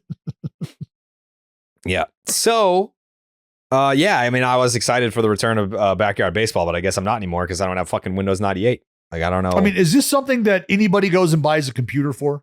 If you didn't have one, if you, for whatever reason, you don't have a computer at home or a PC, whatever, and you were a backyard baseball fan, do you go and get it now? Or if no, you don't because have the PC? outrage will be loud enough to where they'll be like, you know what? Let's put it on other things. I mean, we're at a point now in our video game culture, and it's been this way for a few years, where we have can the play technology. cross platforms, right? We can do this. We're able to play cross generation. Like you have a PS4, I got a PS5, we can play. You got an Xbox, I got a PS, we can play. Like, what the fuck are we doing? I'm with you. It's upsetting. It's upsetting. It's unbecoming, and I feel like they will make the adjustment. I hope that there's an adjustment because I'm definitely not getting a PC. I don't even have a desktop computer. If I did get one, it wouldn't be a PC either. I don't know because I'm not a gamer. Whatever, dude. Fact. Not a gamer. No, I'm a gamer. No. You No, said no, it, no, pal. no, no, You no, said it. It's no, been quoted. Jay, no, clip it. no, You're not no, a no, gamer. no. You don't have it in you. No, you I don't have it in in. you. You're No, not no. a gamer. No. No. You No, said I'm it. a Your words, gamer. not mine. Doesn't I'm need a to be gamer, argued. but I'm not a were gamer. more than willing to no, tell you're not a the gamer. You're free not a world. gamer. No, you're not a gamer. I'm just not a gamer. I'm not Yeah. a gamer. You know, Jay, you clip and Manny. Dal saying he's you not a and gamer, Manny, so I can not have that too. hustlers. Clip Not him hustlers. saying it because he did say it. That's tough. Yeah. Tough to see. Jared Manny Machado, just not Johnny Hustle. No. I'm Not a in gamer. their bag. I am a gamer. I don't play video games. The Rays, Tropicana Field got destroyed by the hurricane. So listen, Perfect timing. Perfect timing. They're in the mix for a new ballpark. Yeah. What better move than to have Mhm. Mother Nature rip the fucking roof off the thing? Yeah. Yep. Like if you're Tampa, what do you say now? Hey guys, Thank you. we're all here for sunroofs and Sure. all, but this is not tenable. No. We're gonna have to build a new place. Yep. And the answer is yeah, you're right. We are gonna have to do that. Sure. Yeah. Yeah. I think I'm a little disappointed that I didn't get to see the original Trop before the hurricane ripped the roof off. But there's just always something a little off-putting about the content people out there that like were posting the videos of it before we knew if anyone was hurt in that. That was my main takeaway was like I commented on it, but I didn't like post the video because like people that are like trying to go viral because of the destruction of something where shit. people could be hurt badly or dead, that just rubs me the wrong way. You know, No, 100%. Well, just to remember, no one was injured in this. well, no one was injured, and I think what got a lot of people's attention is if you understood that this was the staging place for first responders Mhm. and the linemen, right? Mhm. Those are the folks who are going to come in and prop up the electrical poles and give you electricity, Mhm. get you back to functioning levels. Mhm. That's where these folks were going to be housed, and these folks come in after the storm. So it would do them no good to have all of these first responders in that place before shit hits the fan. This is where they were going to be coming like today, right? And in the following days after the aftermath, so that they do have a home base, a place to function and pivot and stage and go from there. So there wasn't anybody there, thankfully, because could you imagine having all of our first responders hunkered down waiting to get the call and then they're hit with that where they got to fucking respond for themselves. They got to take care of shit themselves. Also, They can't worry about anybody else. It feels to me like the Trop was a bad idea to have these people because like that roof kind of came off. It looked like a fire festival tent. Like the roof was really made out of that. Well, no, but so what they, again, when it first was built, Mhm. this material more than capable of handling stuff like this. But Mm. we're now at the end of its shelf life. So now the speed of the wind, the moisture, the saturation, all of these things combined with a product at the end of its shelf life, you're getting the fucking roof blown off. Here, I got a free sunroof for you. That's what we got. Yeah. Jayhay, you got any nugs for us? I sure do. Yeah, Thank you for asking. Let's please get those.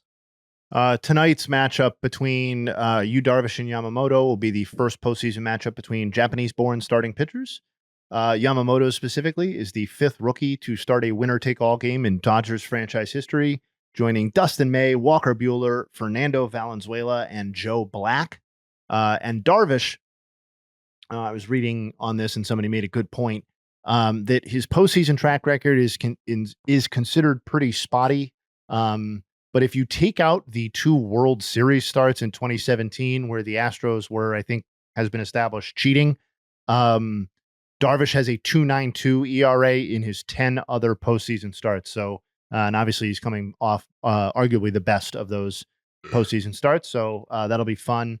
Also, in winner take, as it relates to the Dodgers, quote unquote, home field advantage, in winner take all postseason games, teams playing in their home parks are 62 and 66. So actually below 500 if you put any stock into those sorts of historical nuggets. On Saturday, as we've outlined, Skubal will be probably back on the mound. His last 7 starts going back to the regular season, he's posted a 1.01 ERA and 49 strikeouts to 3 walks over 44 and 2/3 innings pitched. He has made 2 starts this postseason. Both of them have been scoreless. Both of them have been for at least 6 innings pitched. The only pitchers in baseball history to have 3 consecutive scoreless starts of 6+ innings pitched in a single postseason are, coincidentally, former Detroit Tiger Kenny Rogers in 2006 and Hall of Famer Christy Mathewson in 1905. So Jesus. 101 years apart and only twice in baseball history. Skubal would be the third if he goes 6 or more scoreless on Saturday. In terms of stuff that has already happened, David Fry's home run last night. By the way, what we didn't mention is that is Emmanuel Clase's return to form and stepping up for the 5-out save. Big dick stuff there by Clase. David Fry's homer is the 6th go-ahead homer in the 7th inning or later in a postseason in Cleveland franchise history, joining Oscar Gonzalez in the 22 AL wildcard Game 2, Tony Fernandez and Marquise Grissom in Game 6 and Game 2, respectively, of the 97 ALCS, and then Albert Bell in 1996 and Tony Pena in 1995. Dylan Cease obviously was acquired for these sorts of moments in 2 postseason starts, 5 innings pitched, 10 hits, 8 earned runs, 3 walks, 2 homers allowed. So we'll see whether he gets a chance to right that, but his contributions so far have been a flop. Giancarlo Stanton, his homer was the first go-ahead homer in the 8th inning or later of a postseason game for the Yankees in almost exactly 12 years at the time, October 10th, 2012. That was Raul Ibanez, and it's the first such homer against the Royals since Thurman Munson in Game 3 of the 1978 ALCS. Here's a super specific nug for you. Mookie Betts, who basically right after it was announced that he's incapable of hitting in the postseason, hit homers in back-to-back games and now has an OPS over 1,000 in the 2024 postseason. But nevertheless, 6th player in postseason history with a homer in the top of the 1st inning in consecutive games. And would you believe that each of the 3 most recent examples are all Dodgers? Wow. 2024 Betts, 2020 Justin Turner, 2016 Corey Seager, and then 2005 Paul Konerko, 2004 Carlos Beltran, and Dan Ford in 1979. Danny. I referenced the Phillies bullpen earlier in our discussion. Their ERA was the highest bullpen ERA in a single postseason in at least 12 innings pitched since the Cleveland Indians in 1999, who had an ERA over 13 in 20 innings pitched. I vaguely remember that. That was really unfortunate to watch. Jose Quintana, 0.57 ERA over his last 8 starts going back to the regular season. He has not allowed a homer since August 20th. Francisco Lindor's go-ahead grand slam in the 6th inning or later. It was the 5th such homer, when a team was losing in postseason history. Shane Victorino in 2013, Paul Konerko again in 2005, Devon White in 1997, and Ken Boyer in 1964. Ranger Suarez, his postseason is over. Wait, but is Ken Boyer, is his nickname Cleat Boyer? No, those are different people. guys? Yeah. All right, continue. Cleat. What you know about some Cleat, Jared? He's got like a restaurant in Cooperstown. It's called Cleat Boyers, I'm pretty sure. Huh. I didn't know that. Who the fucking guy for the Tigers? Cleat Boyer is a Yankee. Cleat Thomas. So Cleat Thomas. It turns out that Cleat Boyer, yes, Cleat Thomas, that was, a couple generations after, but yeah. Cleat Boyer and Ken Boyer were brothers. Oh, there you go. Shout out to the Boyer bros. Yeah, and Cloyd. There was a Cloyd Boyer too. Wow. Who I got the short end of the name stick there, Yeah. but Cloyd Boyer. That's a mouthful. Mm-hmm. Any relation to Nate Boyer? Who is that? He's not coming up in the. He's a badass. That's who he is. Oh, what a badass! He's a badass. Anyway, shout out to the Boyers. Ranger Suarez, 5th lowest ERA by a pitcher in the wild card era in the postseason for his career. Minimum 30 innings pitched. I did not distinguish between starters and relievers since he's done both in the postseason, but he's behind Mariano Rivera, Jeremy Affeldt, who doesn't get enough love for his postseason dominance. Scud. Andrew Miller, who certainly does get enough love, and Ian Anderson, former Braves great. And then finally, we'll end on a nug with the Guardians. Prior to the Game 4 miracle from David Fry, they had been shut out in consecutive postseason games for the first time in franchise history. And that got me thinking, okay, so they've been shut out twice, but they're not out of it.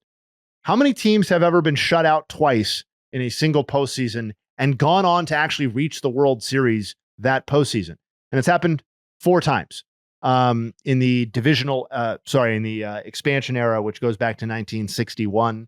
Obviously, it happened much more when you get back to like the 1918 and 1919s, but only 3 teams since 1961, the 1966 Dodgers, the 2012 Tigers, and the 2016 Cubs, who are the only example to go on to win the World Series that season. They were shut out twice against the Dodgers. I think it was games 2 and 3 or games 3 and 4, but obviously went on to win the World Series over the Guardians that season. So we'll see whether Cleveland can become the second team to be shut out twice in a single postseason and still go on to win the World Series. Jared gives them no chance. None. Crazy. None. Those are the Nuggs. Anyway. Jayhay, do you have a stat on when is the last time a team entered an LCS with a 100% chance to win?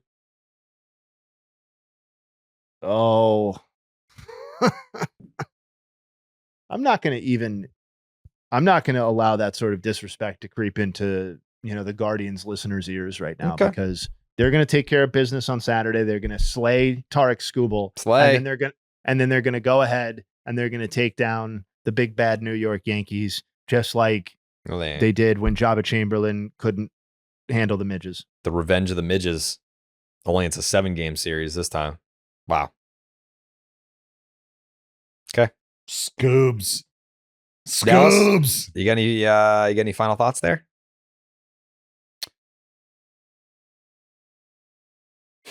No, I'm just really. Oh, okay. Nope. Thanks. I'm curious. I'm curious to see the evolution. I do believe that if Fernando Tatís Jr. and the San Diego Padres are able to figure out a way to move on, that this postseason will be hugely impactful in creating the narrative of who Fernando Tatís Jr. is moving forward. That's deep. That's deep. I like deep shit. Especially on this show. Final nug to chew on, or a final thought to chew on from me. Yeah. Thank you, Dallas. Jake's takes? Yeah, just shout out recurring guest Dallas. Guy just keeps fucking showing up. So every fucking episode this guy is here. But Jake, it starts with you. If I don't get the link, I essentially don't get invited to the party. And every day there's an invite to the party. And Jayhay, every single day, not only is there an invite to the party, but there's directions on how to get to the party. Yep. And there's a list of activities that are going to be happening at the party. Well, so really without you, and I was on the hiring committee that brought you into ESPN too. So I mean, we can really trace it all the way back to there. That's where I got in Bob Guerin's ear and said, "Give this young man a shot." Back when you were, Art Howe. So I mean, just shout out to all of us. Really, we're all doing our part. Dallas got in Billy Bean's ear about Bob Guerin. So that's right. Yeah, the timeline. That's obviously a sticky situation. Yeah, it is. It's ongoing. It's fluid. It's fluid. Me and Aaron Rodgers just calling shots. Yeah. Yep. Yeah. Yeah. Yeah. Bob Guerin was the original Robert Saleh. Yeah. Oh. Yeah. But anyways, my final thought, just want to double down. Bob guaranteed the Yankees American League champions probably won't lose a game in that series. Doesn't matter who they play. Especially, by the way, we haven't even mentioned it, but hello, Kerry Carpenter hobbling in game 4. That's not good for the Tigers.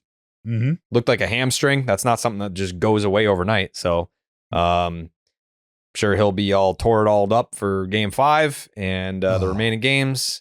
So yeah. Yep. I just had like that should be illegal.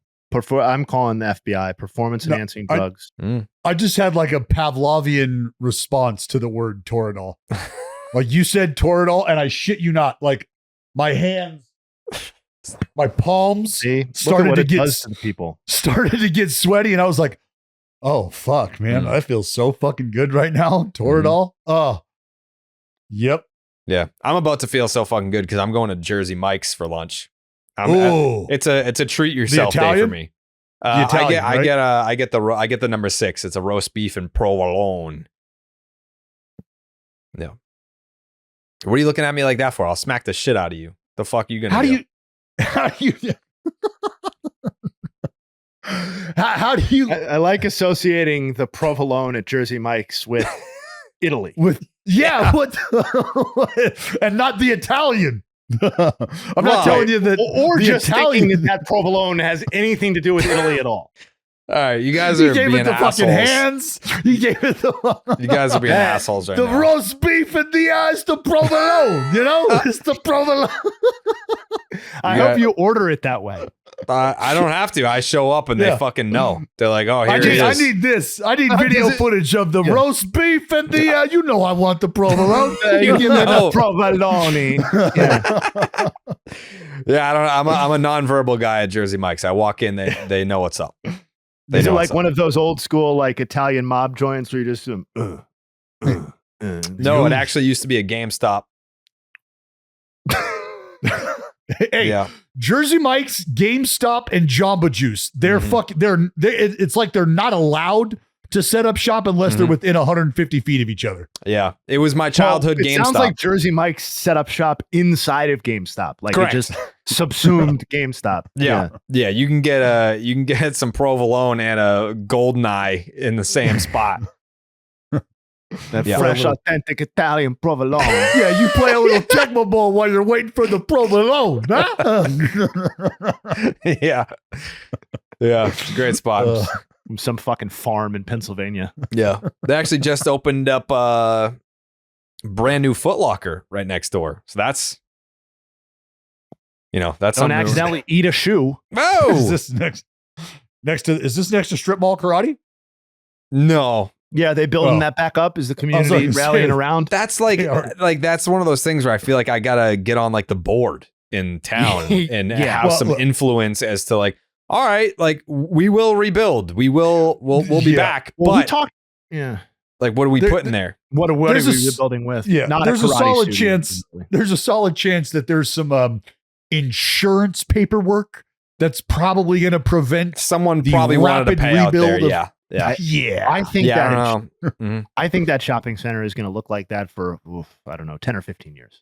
It could, but unless I get involved in local politics, then that whole strip is changing, as you and I talked about when I came in. I mean, you got the Continental, 74 years closing its doors. Yep, 74 fucking years. November 24th, last time you can go to the Continental.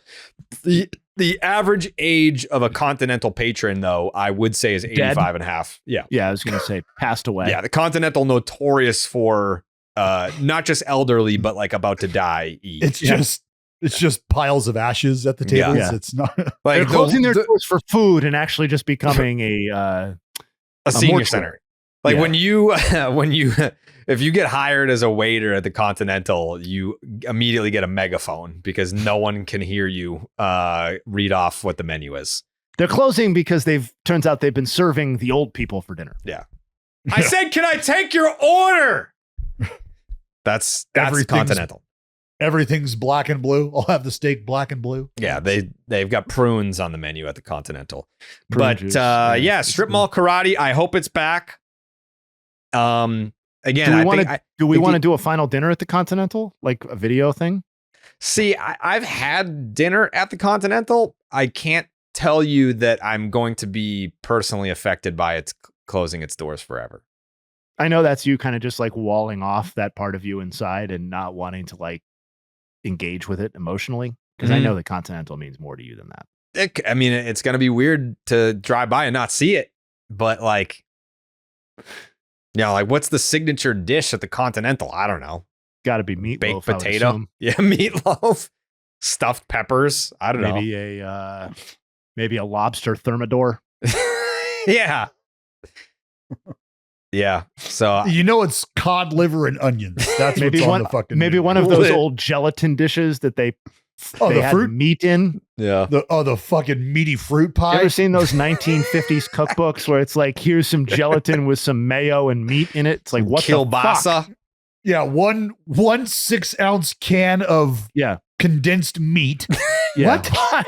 Why is there meat and fucking mayo in my Jell-O? Yeah. Why is there canned meat? The fuck out of here with your canned meat. Porridge. Fuck, who are you, Jeffrey Dahmer? Canned meat? Anyways, rest in peace to the Continental, November 24th. Absolutely. Yeah. Last chance. I'm gonna try and get involved in local government and see if we can't get some destination spots at the strip mall. I would also, if you're going to start doing that, I'd start digging into maybe some sort of like speed regulation on that road you live in. As I was pulling out there the other night, I almost got run off the road. Well, and I thought about calling the police, but I just ended up driving back to Connecticut. But it was close. Speed limit on my street is 35 miles an hour. You would have fooled me. Yep. Yeah. Speed limit's 35, which means everyone goes 40. The cemetery that I do my therapy in, cops will sit in there. So they know that speed is an issue on this street. The cops will always be posted up in the cemetery.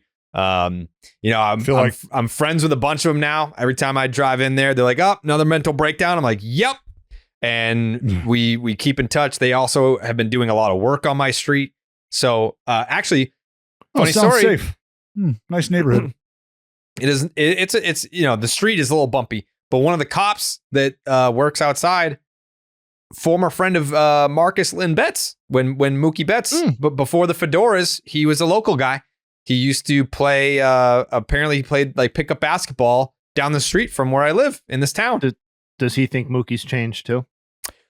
We should ask him. I don't know that he keeps in touch with him now that he's in LA. It seems like Mookie cut off all of his true friends and now only has Hollywood friends. That's just what I'm reading into it. That's not right. Yeah. Well, if he's not keeping in touch with the common folk that kind of, linger around your house. Yeah. Then that raised him. Yeah. Oh, that's not okay. Yeah. That's now it's a much more involved relationship than I realized. But yeah, if he's blowing off the people that raised him, then I think maybe, I don't know. I'm just reading into it. It seems like all the stories were from, I think it's safe to say that we don't know, but it's possible. And if you don't know, now you know. Yeah. We still don't know. No, we still don't know. Right. Yeah. If you don't know, you still don't know. Yeah. But we didn't know. We don't know now. Yeah. Yeah. Yeah. So that's just that's the local flavor. It's just an update on my community. Well, good to hear. Good. I think that could be a regular segment. Yeah. The injury segment with Joe kind of frittered away after one segment, as those tend to do. But But I think a local community check-in is a really good idea. I agree. You know what? I would absolutely bitch about things that are going on in my neighborhood if we're opening up time for that. I have taken some serious advice at the hand of one CJ Nikowski, and I very well may be making a run for an HOA position on the board. Oh God, you have to deal with the HOA. I don't have anything like that. Yeah. I don't deal with them, but this is like I think part of being able to start to massage Oh yeah.